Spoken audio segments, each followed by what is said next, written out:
말씀이 속히 달리는 도다라는 제목으로 같이 하나님의 말씀을 나누겠습니다.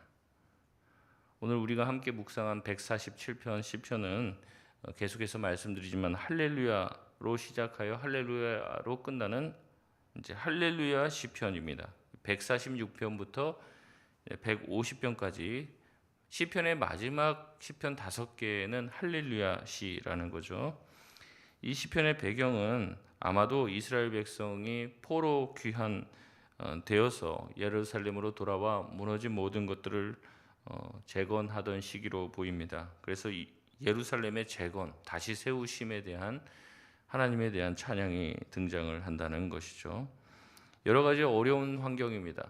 모든 것이 폐허가 되어 있고 무너져 있는 상태에서 어찌 보면 낙심할 수도 있지만 그들은 힘든 가운데서도 찬양을 합니다. 할렐루야, 할렐루야.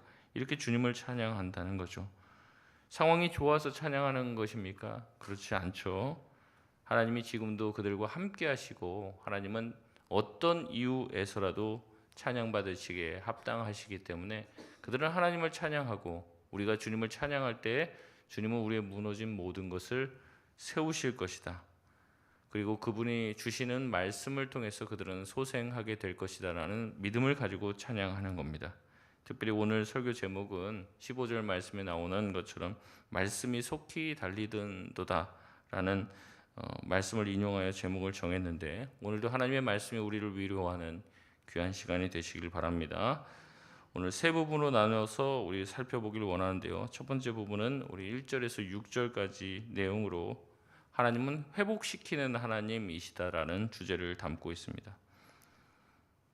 2절, 1절에서 6절까지 말씀을 보면 하나님은 계속 건축가로 묘사가 됩니다. 다시 세우시는 분이시라는 거죠. 그리고 흩어졌던 자들을 다시 모으시는, 그래서 다시 세우시는 분으로 묘사가 됩니다. 그러나 하나님은 건물만 세우시는 것이 아니죠. 3절 말씀을 보면 뭐라고 나옵니까? 상심한 자들의 마음을 고치시는 분이시다라고 말씀을 하고 있습니다. 여기서 이 원어로 이 상심한 자라는 말을 보면요, 마음이 산산조각이 난 상태를 이야기합니다. 하나님은 외적인 환경을 다시 재건하시고 이스라엘 백성들이 흩어졌던 것들을 다시 모으시기도 하시지만 동시에 그들의 찢어졌던 마음, 산산조각이 난 그들의 마음 또한 고치시고 다시 세우십니다. 주님은 우리의 외적인 환경에도 관심을 가지지만 우리의 마음의 문제, 우리의 마음의 근심 또한 주님은 기억하고 계시고 위로해 주신다는 것입니다. 실제로 그렇습니다. 하나님은 우리의 어떤 외적인 태도보다도 마음의 관심을 가지고 있죠. 예수님 또한 마찬가지입니다. 예수님이 오셔서 하신 말씀, 너희들 왜 율법 안 지키냐? 그런 말씀 하십니까? 그게 아니죠. 너희들은 겉으로는 율법도 다 지키고 심지어는 뭐 근체와 박하의 11조까지 다 지킨다고 뭐 하나도 뭐 하나님의 말씀에 어긋남이 없다라고 자랑하고 있지만 문제는 어디에 있다는 거예요? 마음에 있다는 거죠. 마음에는 하나님을 사랑하는 것도 존경함도 없고 마음에는 문제가 가득하다.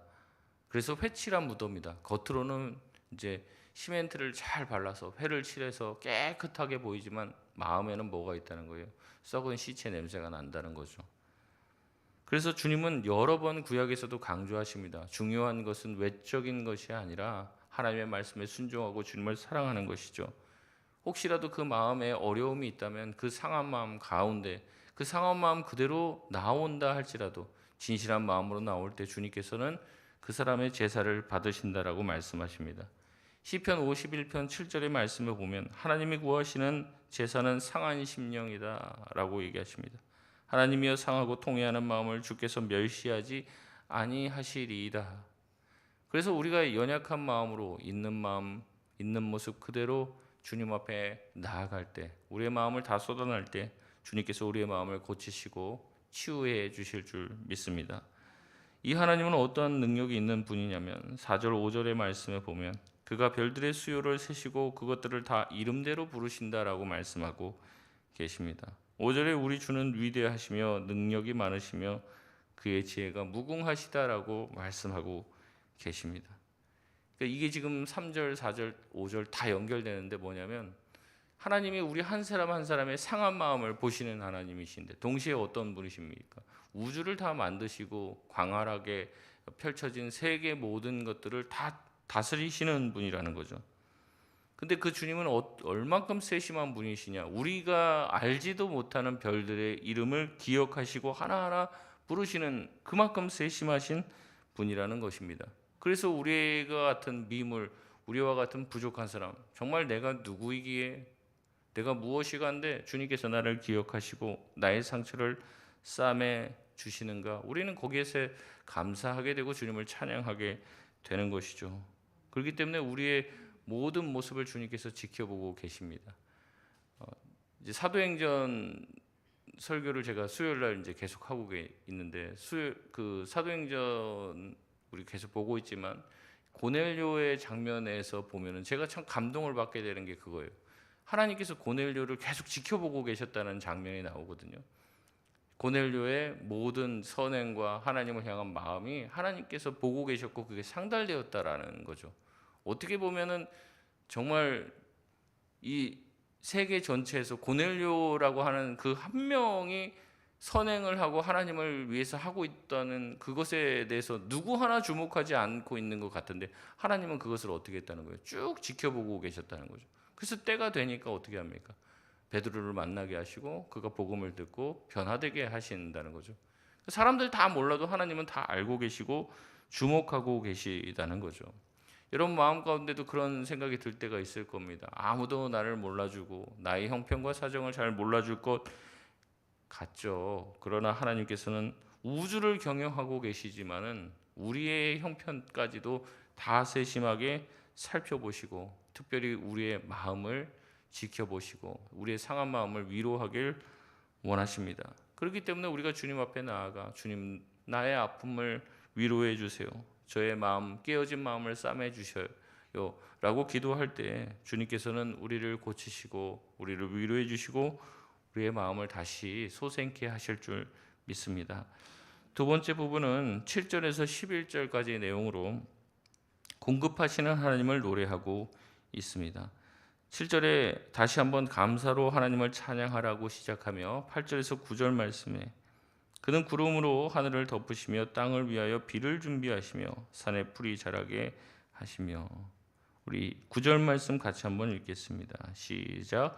들짐승과 우는 까마귀 새끼에게 먹을 것을 주시는 도다. 아멘. 하나님은 자연 만물을 먹이신다고 소개를 합니다. 우리가 예수님의 말씀을 통해 듣죠. 공중의 새도 땅의 들풀도 또 백합화도 주님께서 입히신다라고 말씀하고 계십니다. 오늘 본문에는 누구를 먹이신다는 거예요? 들짐승과 우는 까마귀에게 먹을 것을 주시기 위해 8절에 보면 어떻게 합니까? 구름으로 하늘을 덮으시고 땅을 위해서 비를 내리셔서 식물을 자라게 하신다는 거예요. 왜 식물을 자라게 하냐? 들짐승과 우는 까마귀에게 먹이를 주기 위해서 그렇게 하신다는 거죠. 비를 내려서 산에 풀이 자라게 하시고 들짐승과 새의 먹이를 준비하시는 주님께서 하물며 자신의 형상대로 창조된 인간을 굶기시고 인간을 모른 채 하겠냐는 거죠. 그렇지 않다는 겁니다. 주님은 우리의 공급자가 되어주신다고 시인은 다시 한번 찬양합니다. 주님은 항상 우리를 기억하고 계시고 우리의 어려운 형편들을 돌보길 원하신다는 거죠. 그렇기 때문에 우리는 하나님에 대해서 우리의 공급자가 되시는 하나님에 대해서 어떠한 태도를 가져야 하는가? 우리 10절, 11절 말씀 우리 같이 한번 읽겠습니다. 시작. 여호와는 말의 힘이 세다 하여 기뻐하지 아니하시며 사람의 다리가 억세다 하여 기뻐하지 아니하시고 여호와는 자기를 경외하는 자들과 그의 인자하심을 바라는 자들을 기뻐하시는 도다. 아멘. 당시 전쟁의 승패는 군사력에 달려 있습니다. 말이 강해야 되고요. 또 사람의 다리가 강해야 합니다.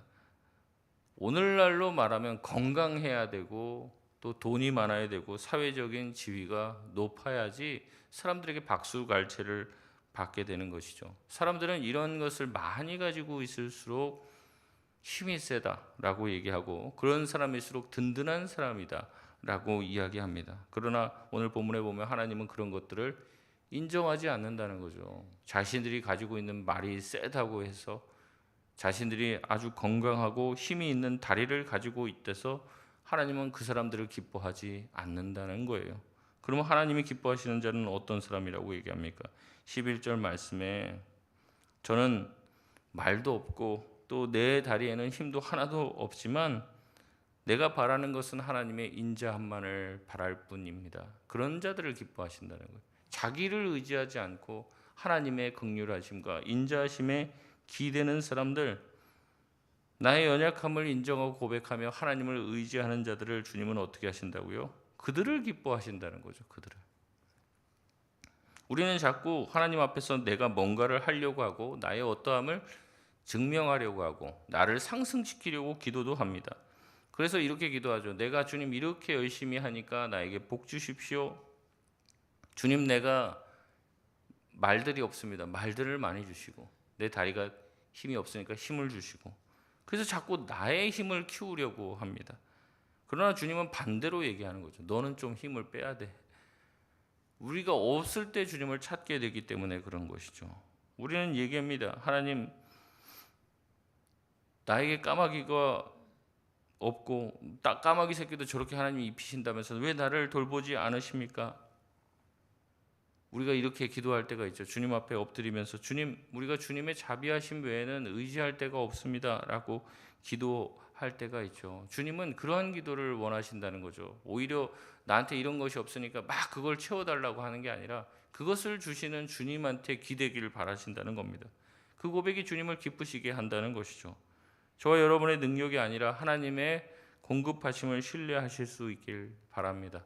주님이 우리를 긍휼히 여기심을 기억하시고 주님을 의지하고 주님께서 우리를 채우시고 공급해 주시고 우리의 가정을 채우실 것이라는 믿음의 눈으로 주님을 바라볼 때 주님께서 우리의 삶을 부족함 없이 인도해 주실 줄 믿습니다. 마지막 세 번째는 말씀을 주시는 하나님입니다. 12절에서 20절까지 말씀이시죠. 시는 13절에 하나님은 예루살렘에게 복을 주시고 문의 빗장을 잠가 안전히 지키시는 분으로 말씀하십니다. 14절에 보면은 최고급 밀로 우리를 배불리 먹이신다고 얘기하십니다. 그리고 이런 축복이 어떻게 그들에게 주어지는가? 바로 15절 말씀 때문이라고 이야기합니다. 우리 15절 말씀 같이 읽겠습니다. 시작. 그의 명령을 땅에 보내시니 그의 말씀이 속히 달리는 도다. 아멘. 15절 말씀에 밑줄을 그어 보십시오. 여기서 말씀이 속히 달린다라는 표현을 씁니다. 마치 하나님의 말씀이 말처럼 살아서 움직여 전장을 휘젓고 다니는 것처럼 묘사하고 있습니다. 하나님의 말씀이 그렇게 우리의 삶을 휘젓고 돌아다닐 때 하나님께서 복을 주시고 우리 삶에 기적과 같은 일들이 일어난다는 거죠. 어떤 기적이 일어납니까? 16절, 18절 말씀에 보면 눈을 양털같이 주시며 우박을 떡부스러기 같이 뿌리시다니 그의 말씀을 보내사 누구도 그것을 어떻게 할 수 없는데 그의 말씀만이 그것을 녹이고 바람을 불게 하신즉 물이 흐르게 된다라고 이야기하고 있습니다. 하나님께서는 자연의 사계절과 모든 자연 만물 또한 말씀으로 주관하십니다. 꽁꽁 얼어붙은 추위도 주님이 녹으라고 말씀하시면 녹게 된다는 얘기죠. 순식간에 녹아 얼음은 물이 되어서 강과 같이 되어 흐르게 됩니다. 우리 인생의 혹독한 겨울과 꽁꽁 얼어붙은 문제도 주님께서 말씀하시면 다 풀릴 줄 믿습니다. 그러나 하나님의 치유의 말씀, 회복의 말씀을 보내시지 않으면 그것은 어떻게 인간이 해결하려고 해도 해결할 수 없다는 것이죠. 우리는 믿어야 됩니다. 내 노력보다 하나님의 말씀이 훨씬 더 낫다는 거죠. 내 생각과 계획으로 문제를 해결하는 것이 아니라 하나님의 말씀이 우리 삶의 문제를 더 확실하게 빠르게 해결할 것임을 믿고 말씀을 붙들고 살아야 할 줄 믿습니다. 다시 한번 시인을 이야기합니다. 하나님의 말씀을 받은 민족이 없다는 거예요. 받은 민족이. 근데 우리 민족은 어떻습니까? 하나님의 말씀을 받았다라고 자랑을 하고 있습니다. 19절 20절 말씀에 보면 그가 그의 말씀을 야곱에게 보이시며 그의 율례와 규례를 이스라엘에게 보이시는 도다라고 말씀하고 계십니다. 어느 민족에게도 이와 같이 행하지 아니하셨다도다라고 얘기하며 우리 민족은 말씀을 받은 민족이다. 시인은 그렇게 찬양하고 있습니다. 우리 또한 마찬가지죠. 우리가 이 말씀을 우리 또한 받고 있는 것 아닙니까? 결국에 하나님의 백성들에게 하나님의 말씀은 족쇄와 같은 것, 그래서 이 말씀대로 안 하면 우리를 벌하시려고 하는 게 아니라 하나님의 말씀이 모든 것을 치유하고 그 말씀이 달려가는 모든 것이 살아나게 될 것이니 그 말씀을 받은 우리 모두는 주님의 귀한 은혜와 복을 받는 줄 믿습니다. 다른 사람들은 왜요? 그의 법도를 알지 못하였어요. 이 하나님의 말씀으로 위로받는 것이 없다는 거죠. 그러니까 자기 인생을 자기 힘으로, 자기 생각으로 막 이 인생을 꾸려가려고 하니까 얼마나 힘들겠습니까? 우리나라 뭐 여러 번 여러분 아시지만 우리나라 뭐 40대 이하 사망률 1위가 이제 스스로 목숨을 끊는 것들인데 결국에 자기 인생을 자기 힘으로 지고 가려고 하니까 너무나도 힘들고 버거운 것 아닙니까? 어떤 사람들은 교회를 다니고 신앙을 갖는 것이 의지가 약해서 그렇다라고 얘기하는데 그러면 얼마나 의지가 강해야지 자기 인생을 자기가 책임질 수 있겠습니까? 어떻게 보면 교만한 것이죠. 우리의 자부심은 뭡니까? 우리가 하나님을 알게 된 것, 하나님을 의지하게 되는 것, 하나님의 말씀이 믿어지고 깨닫게 되어지는 것, 하나님의 법도를 알고 그 말씀대로 살아야겠다라는 마음을 가지고 있는 우리 성도야말로 복받은 성도인 줄 믿습니다. 어떤 사람에게도 그와 같이 하지 않았다는 거죠. 그러나 교만한 자들은 그 법도를 알지 못해서 자기 생각대로 살아가다가 결국에는 멸망의 자리에 머무르게 되는 것입니다. 오늘 말씀을 보면서 우리가 무슨 깨달음을 갖게 됩니까? 결국에 하나님의 말씀이 우리의 삶을 살리게 된다면 나의 문제와 걱정, 근심 가운데만 쌓여 있지 말고 우리가 귀를 기울여 하나님의 말씀을 들어야 한다는 것이죠. 우리가 기도할 때 하나님은 천사를 보내시고 하늘의 말씀을 우리에게 보내주시고 들려주시는도다. 오늘 말씀처럼 말씀이 속히 우리 삶에 달리는도다라는 말씀을 믿으시길 바랍니다. 어떠한 방법보다도 하나님의 말씀이 우리 가운데 속히 운행하시게 되실 때 우리의 삶이 달라지고 변화될 줄 믿습니다. 인생의 겨울이 찾아오게 됐을 때 하나님께 기도하시기 바랍니다. 주님, 나에게 한 말씀만 주세요. 그러면 내가 이 말씀 붙들고 이 문제를 뚫고 나가겠습니다. 그래서 귀를 기울이셔야 되는 거죠. 기도하면서도 하나님 말씀을 주십시오. 어려움 가운데 있을 때도 주일 예배 때 들려지는 말씀을 통해서 하나님, 나에게 한 말씀만 주옵소서.